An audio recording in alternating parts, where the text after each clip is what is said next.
नमस्कार दोस्तों, स्वागत है आपका अपने YouTube चैनल ISPCS अकेडमी में। मैं हूं आपका एजुकेटर मयंक मिश्रा और मेरे द्वारा जो आपके लिए पॉलिटी की सीरीज़ चलाई जा रही है, तो मैं उसका अगला वीडियो लेके आपके सामने उपस्थित हूं। तो तो आज जो हमारा टॉपिक है, जो अगला, वो है संसद, पार्लियामेंट। तो आज हम लोग पार्लियामेंट के बारे में डिस्कस करेंगे। तो उससे पहले आपको एक छोटी सी इन्फॉर्मेशन कि अगर आप हमारे चैनल पर पहली बार विजिट कर रहे हैं, नए हैं, तो इसी तरह की जो आप वीडियो देखने वाले हैं, इसी तरह की और क्लासेस आपको हमारे प्लेलिस्ट में मिल जाएंगी, जहाँ से मैंने पॉलिटी पूरी स्टार्टिंग से पढ़ाई है। और यहाँ से आप पूरे कॉन्सेप्ट क्लियर कर सकते हैं। और जो जो हमारे कुमार सर हैं, उनके द्वारा इसके MCQs भी सीरीज जो चलाई जा रही है, तो आप यहाँ से कॉन्सेप्ट क्लियर करके वहाँ से अगर आप जो है क्वेश्चन सॉल्व करेंगे, तो आपको पूरा का पूरा टॉपिक क्लियर हो जाएगा, जो कि आपके जो भी महत्वपूर्ण एग्जाम आने वाले हैं, तो उनमें आपके लिए बहुत हेल्पफुल रहने वाली है ये सीरीज़। तो आप कॉन्सेप्ट यहाँ से क्लियर कर सकते हैं, और तथ्यों को भी मैं क्लियर करवा ही देता हूँ, पढ़ा ही देता हूँ। और अगर आप यहाँ से जाने के बाद में MCQs की जो सीरीज़ है उसको भी फॉलो करेंगे, तो आपको बहुत ज़्यादा ही बेनिफिट मिलेगा। तो तो चलिए शुरू करते हैं हमारा जो आज का जो चैप्टर है, संसद।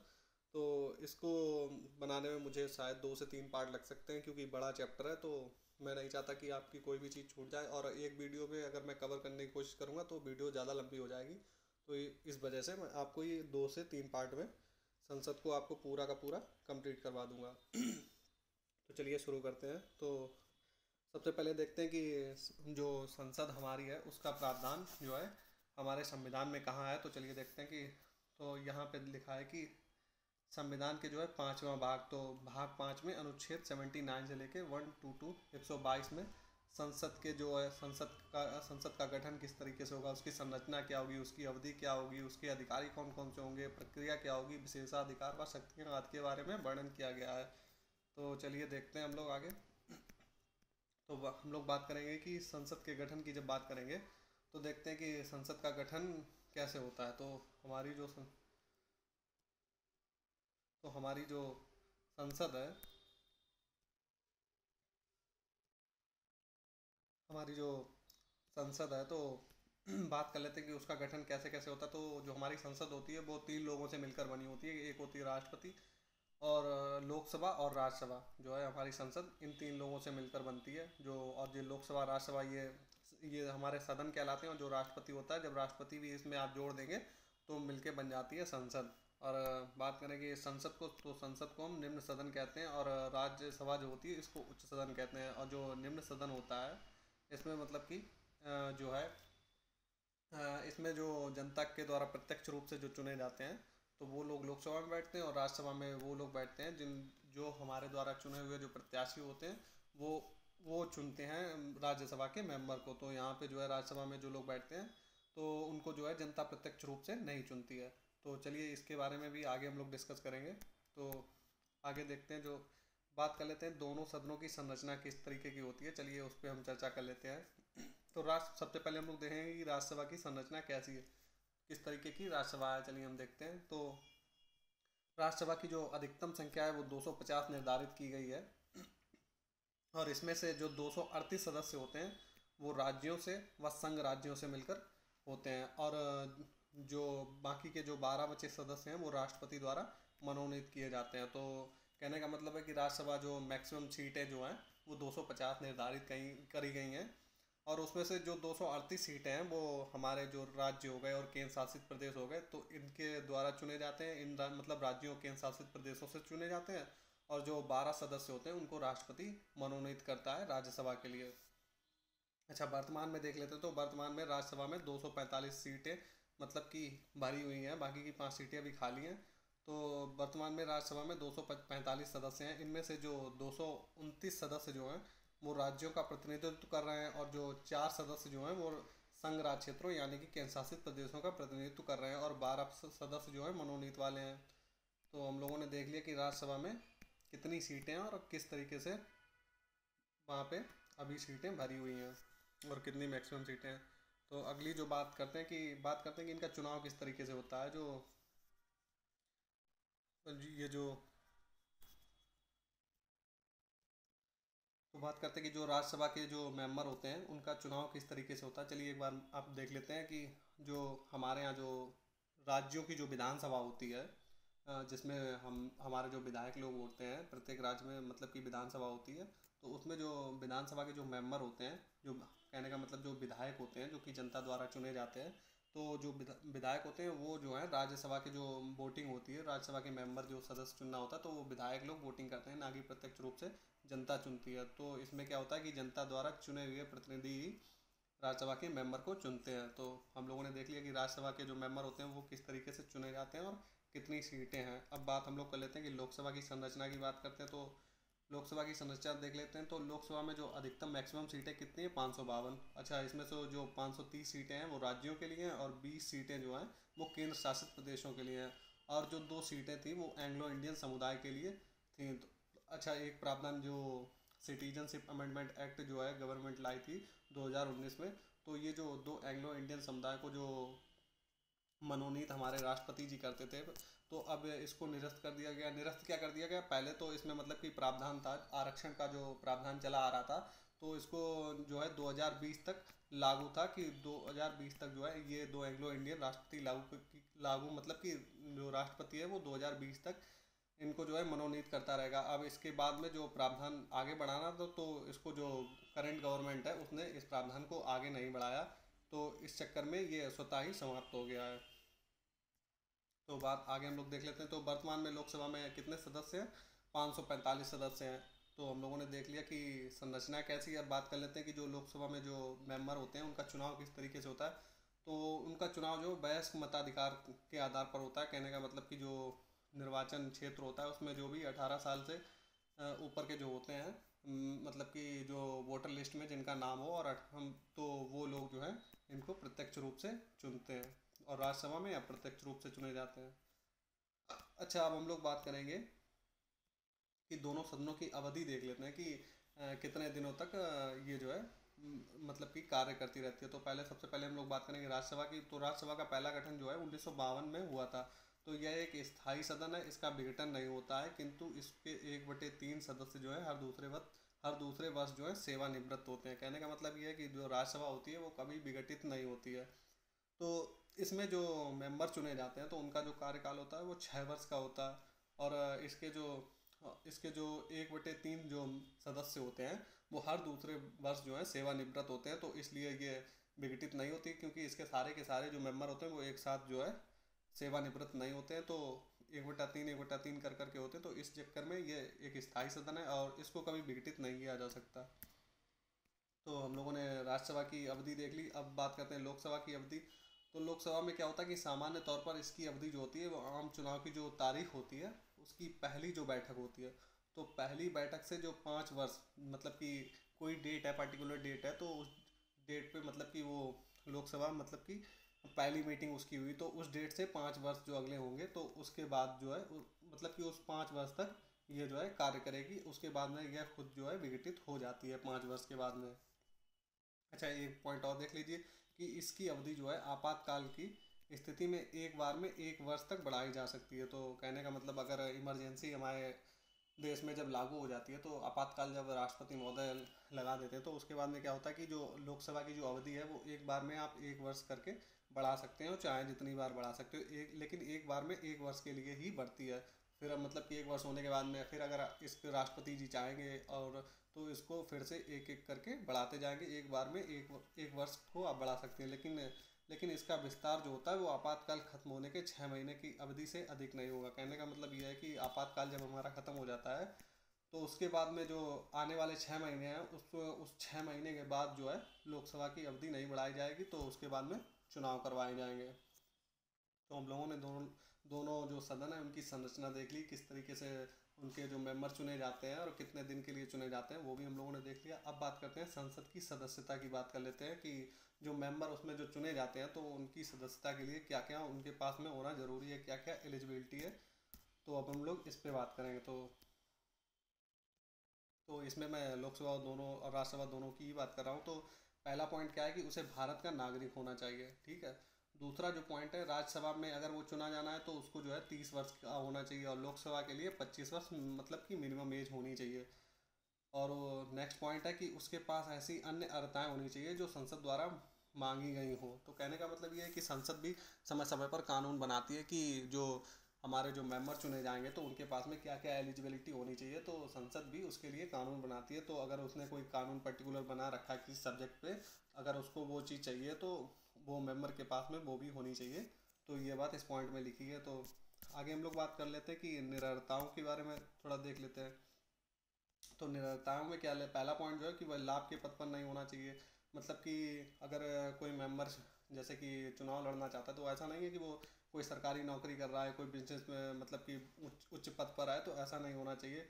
उसको विकृत चित्त नहीं होना चाहिए, कि मतलब कि पागल नहीं होना चाहिए, मतलब कि कोर्ट ये ना कह दे कि ये पाक कोर्ट के द्वारा पागल घोषित नहीं होना चाहिए, उसको दिवालिया नहीं होना चाहिए। ठीक है। तो अगला पॉइंट क्या है कि यदि वह भारत की नागरिक नहीं है, कहने का मतलब कि अगर पहले मतलब कि भारत का नागरिक था और उसके बाद में अगर उसने विदेशी नागरिकता प्राप्त कर ली है तो वो भारत का नागरिक नहीं रहेगा।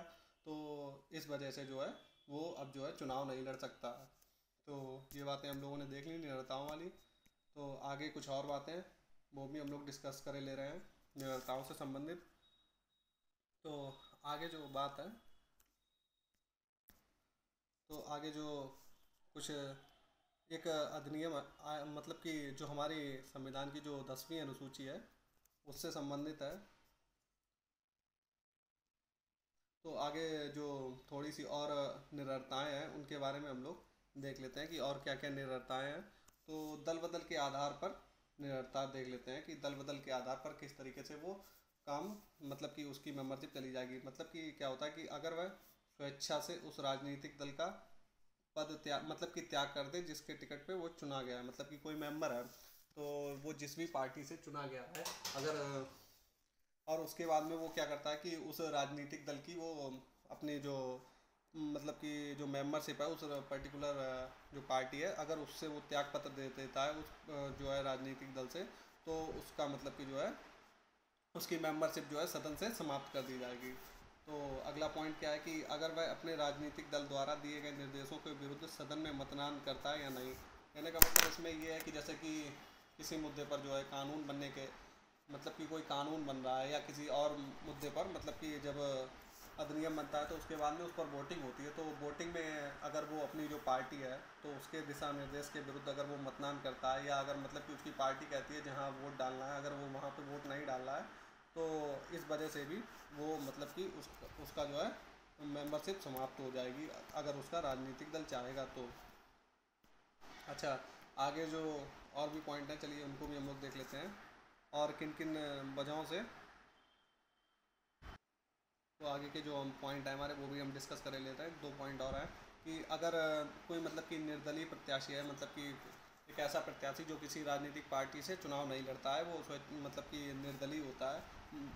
और जो है अगर वो जो है सदस्य जो है किसी राजनीतिक दल में शामिल हो जाता है, मतलब कि पहले तो वो किसी पार्टी से शामिल नहीं था, उसके बाद में चुनाव लड़के जो है संसद में पहुंचने के बाद में अगर किसी राजनीतिक दल में शामिल हो जाएगा तो भी उसकी जो है मेंबरशिप समाप्त हो जाएगी। अगला पॉइंट क्या है कि अगर कोई नामित सदस्य मतलब कि जो राष्ट्रपति जो सदस्यों को मनोनीत करते हैं, अगर वो क्या करें कि अगर वो 6 महीने के बाद जो है किसी राजनीतिक दल में शामिल होता है तो उसकी भी सदस्यता समाप्त कर दी जाएगी। तो ये बात इसमें लिखी गई है। तो आगे हम लोग देख लेते हैं कि एक पॉइंट और है कि जो 10वीं अनुसूची है हमारे संविधान की, उसके तहत अगर निरर्ता के सवालों का जो निपटारा होगा, अगर वो राज्यसभा में होता है तो राज्यसभा का सभापति उस पर मतलब कि निर्णय देगा, और जो अगर लोकसभा में होगा तो लोकसभा का अध्यक्ष जो है उस पर निर्णय देगा सदन में। और जो ये दोनों निर्णय देंगी, इनकी जो न्यायिक समीक्षा है कोर्ट जो है इनको बाद में रिव्यू कर सकता है। ये बात भी आपको नोट कर लेनी चाहिए कि जो दल बदल के आधार पर जो इनकी मतलब कि सदस्यता समाप्त करी जाती है, तो इनका जो राज्यसभा में अगर कोई मेंबर अगर हटाया जाता है तो वो राज्यसभा का जो अध्यक्ष होता है यानी कि सभापति, तो वो राज्यसभा में वो अंतिम निर्णय लेगा, और लोकसभा में जो है लोकसभा का अध्यक्ष सदन में अंतिम निर्णय लेगा। लेकिन बाद में जो है अगर अगर वही मेंबर चाहे कि अगर उसको गलत तरीके से हटाया गया तो वो जो है सुप्रीम कोर्ट में जा सकता है न्यायिक समीक्षा के लिए, कि वो अपने तथ्य प्रस्तुत करेगा। उसके बाद में सुप्रीम कोर्ट जो है उन तथ्यों पर देख के अपना जो है आदेश सुनाएगा कि ये जो अध्यक्ष द्वारा निर्णय लिया गया है वो सही है या नहीं। तो आगे हम लोग देखने वाले हैं कि स्थानों स्थानों का रिक्त होना। तो किस किस वजह से जो है मेंबरों का स्थान रिक्त रिक्त हो जाता है। चलिए एक बार इसको हम देख लेते हैं। तो पहला क्या है कि दोहरी सदस्यता, मतलब कि ऐसा हो, दोहरी सदस्यता का मतलब है कि एक कोई कैंडिडेट है जो अभी राज्यसभा में या लोकसभा में मेंबर है और वो दूसरे सदन से भी, मतलब कि मान लीजिए कि अभी जो है वो राज्यसभा का मेंबर है, ठीक है, और लोकसभा के चुनाव हुए तो उसने उसमें भी जो है चुनाव में अपना नामांकन कर दिया, उसके बाद में वो जीत गया, ठीक है। तो इस चक्कर में उसके पास दोनों जो सदन है उनकी दोहरी सदस्यता हो गई। तो उसके बाद में क्या करना होगा कि उसको जो है, आप जो है जो कैंडिडेट होगा उसके पास एक शर्त होती है कि आप सिर्फ एक सदन के ही सदस्य रह सकते हैं, आपको दूसरी सदन से मतलब कि त्याग पत्र देना पड़ेगा। तो इसके लिए आपको मैक्सिमम 10 दिन दिए जाएंगे, आपको चूज़ करना पड़ेगा उस मेंबर को कि आपको लोकसभा में रहना है या फिर राज्यसभा में। अच्छा, दूसरा जो पॉइंट है वो निरर्ता, जो अभी हम लोग ऊपर देख चुके हैं। तो अगर कोई निरर्ता के आधार पर भी उसका पद जो है रिक्त हो सकता है। तीसरी क्या बात है कि पद त्याग की वजह से, तो मतलब कि वो स्वतः ही चाहे, अगर वो मेंबर अगर खुद ही अपना पद त्याग कर दे तो भी उसकी जो सीट होगी वो रिक्त हो जाएगी। उसके बाद में एक होती है अनुपस्थिति के तौर पे। अनुपस्थिति का मतलब यहाँ पे मैक्सिमम 60 दिन, कहने का मतलब ये है कि अगर कोई मेंबर जो है वो सदन को बिना सूचित किए अगर 60 दिन तक उसकी बैठक में नहीं आता है, 60 दिन तक अगर सदन में उपस्थित नहीं होगा, तो इस वजह से भी उसकी सदस्यता जो है वो ख़त्म कर दी जाएगी, स्वतः ख़त्म हो जाएगी।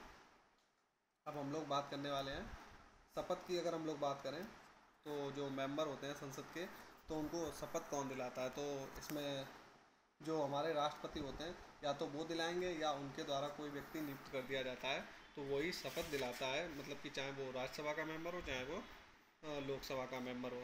और उसके बाद में देखते हैं कि अच्छा, वेतन की बात कर लेते हैं। तो इन जो मेंबर होते हैं इनको रुपए कहाँ से मिलता है? तो संसद के द्वारा निर्धारित किया जाता है। तो कहने का मतलब इनका जो वेतन है वो संसद द्वारा निर्धारित होता है। और बात कर लेते हैं कि इस संविधान में इनके लिए पेंशन का कोई प्रावधान नहीं है, लेकिन संसद जो है अपने सदस्यों को पेंशन देती है। कहने का मतलब जो हमारा संविधान है तो उसमें जो है इन लोगों को, जो मेंबर होते हैं, इनको पेंशन का कोई प्रावधान नहीं है, कोई प्रावधान नहीं है। और जो है इनको संसद अपनी तरफ से पेंशन का प्रावधान किया गया है संसद के द्वारा। अब हम लोग बात करेंगे संसद के जो अधिकारी आते हैं। चलिए हम लोग आगे बढ़ते हैं। जो हमारे संसद के अधिकारी हैं अब हम लोग उन पर चर्चा करेंगे। तो अच्छा, एक बात और आप नोट कर लीजिएगा, मैं बताना भूल गया। तो इसमें क्या होता है कि जैसे कि शपथ का क्या होता है कि जैसे कि कोई मेंबर, मतलब कि जो जैसे कि शपथ का क्या होता है, जैसे कोई मेंबर है तो वो बिना शपथ लिए ही अगर सदन में बैठा हुआ है तो उस पर 500 रुपये का जुर्माना लगेगा पर डे के हिसाब से। और मतलब कि अगर कोई सदस्य जो है वो बिना शपथ लिए ही संसद की कार्रवाई में भाग ले रहा है, या कोई ऐसा व्यक्ति जो संसद, मतलब कि उस सदन का सदस्य नहीं है और उसमें, मतलब कि किसी भी सदन का सदस्य नहीं है और फिर भी जाके वहाँ पे बैठ गया, तो उसको जो है 500 रुपये, मतलब कि पर डे के हिसाब से उसके ऊपर जुर्माना लगाया जाएगा। तो ये बात भी आपको ध्यान रखनी चाहिए। तो आगे बढ़ते हैं हम लोग, जो हमारे अधिकारी हैं। चलिए हम अब जो संसद के अधिकारी जो हैं, बहुत ही महत्वपूर्ण जो अधिकारी हैं, अब हम उन अधिकारियों के बारे में पढ़ने वाले हैं। तो सबसे पहले जो हम बात कर लेते हैं, लोकसभा की बात करेंगे। तो लोकसभा का जो मेन अधिकारी होता है वो होता है लोकसभा का अध्यक्ष, जो कि वहाँ पे हेड होता है। सारे के सारे काम जो है लोकसभा अध्यक्ष की देख रेख में ही होते हैं। तो चलिए लोकसभा को हम लोग देख लेते हैं, लोकसभा अध्यक्ष को हम लोग देखने वाले हैं। तो इसमें क्या होता है कि पहली बैठक के पश्चात जो है उपस्थित सदस्यों के बीच से अध्यक्ष का चुनाव किया जाता है। तो मतलब कि पहली मीटिंग हो जाती है, मतलब कि उसी दिन जो है अध्यक्ष का चुनाव जो है पहली बैठक के पश्चात में किया जाता है। तो जो राष्ट्रपति हमारे होते हैं वो लोकसभा अध्यक्ष के चुनाव की तारीख निर्धारित करते हैं। तो ये सारे के सारे मतलब कि बहुत ही इंपॉर्टेंट जो है पॉइंटों में आपके क्वेश्चन पूछा जाएगा पीसीएस वगैरह में, सिविल सेवा में। तो ये स्टेटमेंट टाइप के आपको दिए जाते हैं कि अब आपसे पूछ लिया जाएगा कि जो लोकसभा का अध्यक्ष होता है उसके चुनाव की तारीख कौन निर्धारित करता है? तो राष्ट्रपति करता है। ये आप मतलब कि एक एक लाइन आपके लिए बहुत ही इंपॉर्टेंट है, तो आप ध्यान से पढ़िए। और हो सके तो अगर मतलब कि आप चाहें तो साथ साथ में आप इनको नोट्स के तौर पर भी आप खुद के लिए लिख सकते हैं, जिनको मतलब कि आपको बाद में रिवीजन करने के लिए आसानी होगी। आप 1 से 2 बार वीडियो देख लेंगे तो आपको सारे जो हैं डाउट आपके क्लियर हो जाएंगे। उसके बाद में आप जो आप अगर खुद लिखेंगे तो आपको जो रिवीजन हो जाएगा वो आपका बहुत ही जल्दी हो जाएगा। तो अगर आप चाहें तो इन नोट्स को आप खुद भी अपने हाथ से लिख सकते हैं। मतलब मैं साथ में पढ़ा रहा हूँ तो आप वीडियो को पॉज कर करके आप अपने नोट्स भी बना सकते हो। तो आगे बढ़ते हैं। तो आगे क्या है कि आमतौर पर जो लोकसभा का अध्यक्ष होता है उसका जीवन काल मतलब कि उसका कार्यकाल क्या होता है कि तब तक पद धारण करता है। हालांकि उसका पद मतलब कि जो अध्यक्ष होता है वो लोकसभा का जो जीवन काल होता है, कहने का मतलब जब तक लोकसभा वो वाली बनी रहेगी, जो करंट में मान लीजिए गवर्नमेंट है, तो उसका जो भी अवधि होगी तो उसके जीवन काल तक जो है पद धारण करता है। हालांकि उस पद पर निम्न जो 3 मामले हैं इससे पहले भी समाप्त हो सकता है। तो हम अब लोग जो 3 मामले हैं देखते हैं कौन कौन से वो मामले हैं जिनमें जो है लोकसभा का अध्यक्ष अपने पद से पहले ही हट हट जाता है। तो चलिए हम लोग देखते हैं कि वो कौन कौन से मामले हैं।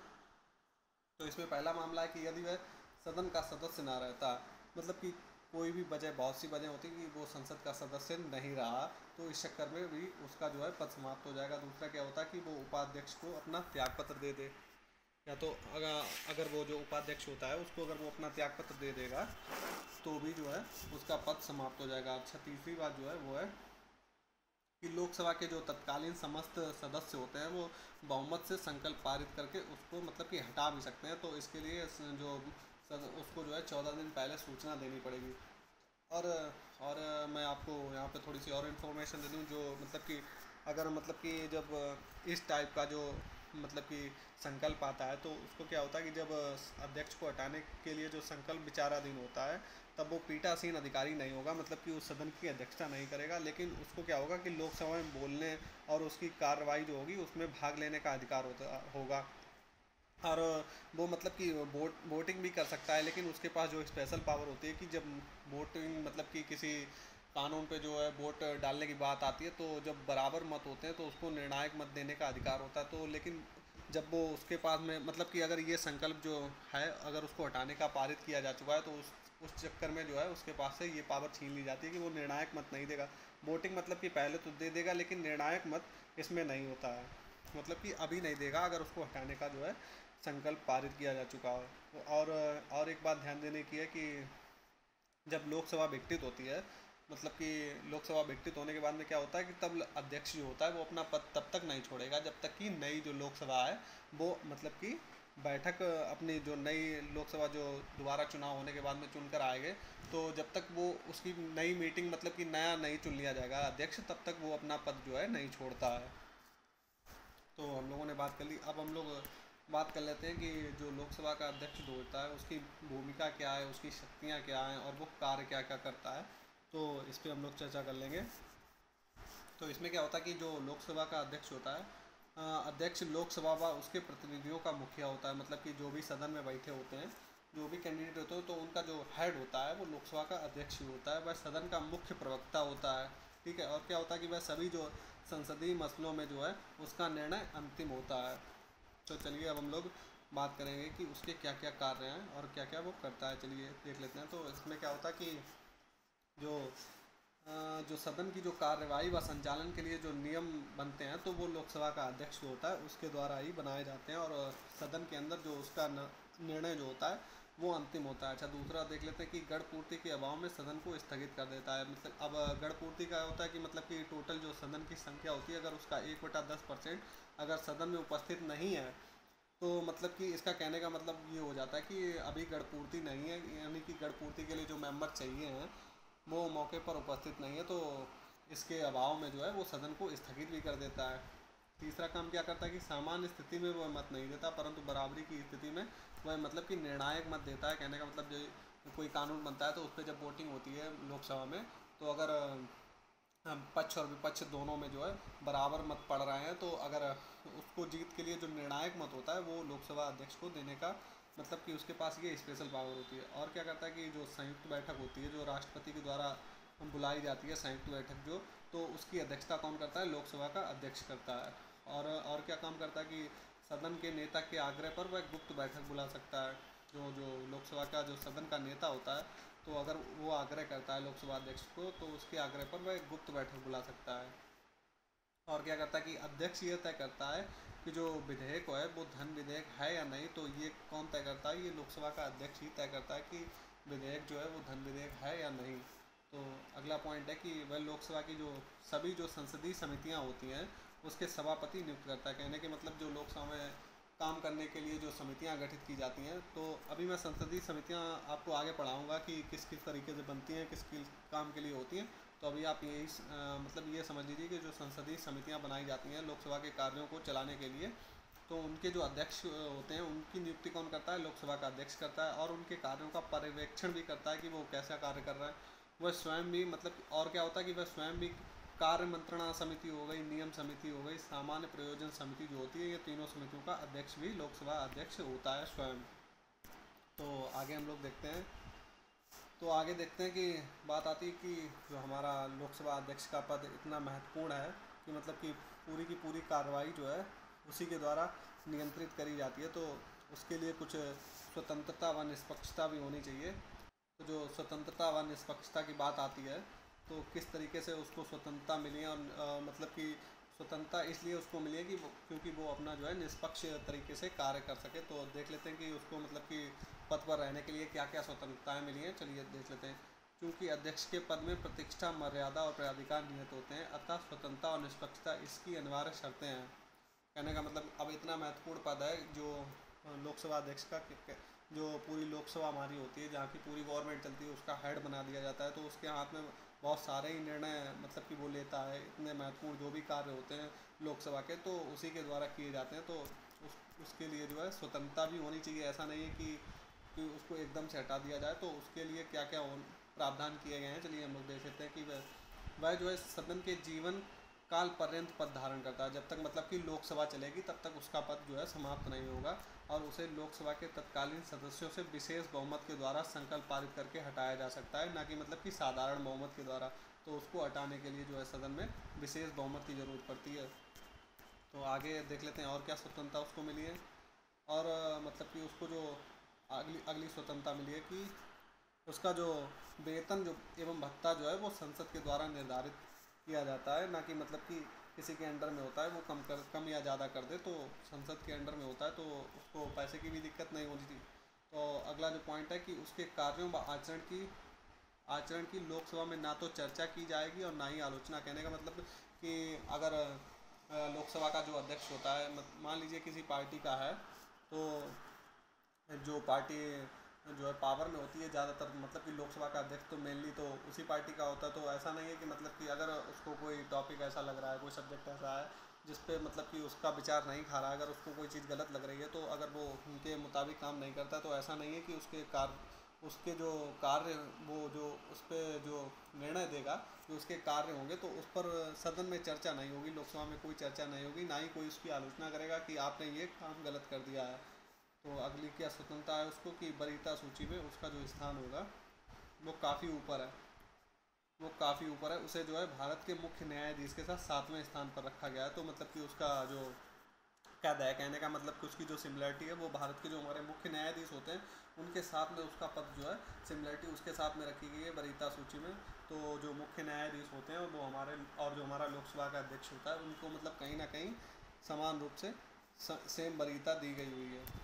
तो आगे हम लोग बात कर लेते हैं। एक और पॉइंट है लोकसभा अध्यक्ष के बारे में। तो इसमें क्या होता है कि देखिए हमारी जो संसदीय प्रणाली है वो ब्रिटेन से ली गई है। तो जब बात तुलना करने की आती है, जो हमारी संसद होती है, तो हम लोग किसी बात पे जब तुलना करने की आती है तो हमारी जो तुलना होती है वो ब्रिटेन से ही होती है, क्योंकि हमने वहाँ से ही ये संसदीय प्रणाली ली है। तो जो अध्यक्ष का पद है, तो हम लोग एक बार तुलना कर लेते हैं कि ब्रिटेन में किस तरीके का अध्यक्ष का पद है और अपने यहाँ कैसा है। तो ब्रिटेन में क्या होता है कि जो अध्यक्ष को आवश्यक रूप से किसी दल का सदस्य नहीं होना चाहिए, और ऐसी परंपरा है कि अध्यक्ष को अपने दल से त्यागपत्र देना पड़ता है और राजनीतिक रूप से निष्पक्ष रहता है। कहने का मतलब जो ब्रिटेन है जहाँ से हमारी संसदीय व्यवस्था ली गई, तो वहाँ पे क्या होता है कि जो लोकसभा का अध्यक्ष जो बनाया जाता है, वहाँ की लोकसभा का अध्यक्ष, तो उसको क्या जो मतलब कि किसी राजनीतिक पार्टी से पहले तो वो चुनाव लड़के जाता है, तो उसके बाद में अगर वो अध्यक्ष बना दिया गया तो उसको क्या करना पड़ता है कि अपनी जो पार्टी होती है उसको अपनी पार्टी से त्यागपत्र देना पड़ता है। और उसके बाद में वो मतलब कि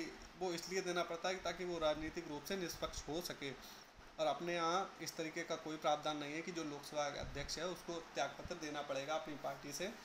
तो ये प्रावधान अपने यहाँ नहीं है। तो ये तुलना मतलब कि ये स्टेटमेंट आपसे पूछी जा सकती है एग्जाम में आगे, तो ये बात भी आपको याद रखनी चाहिए।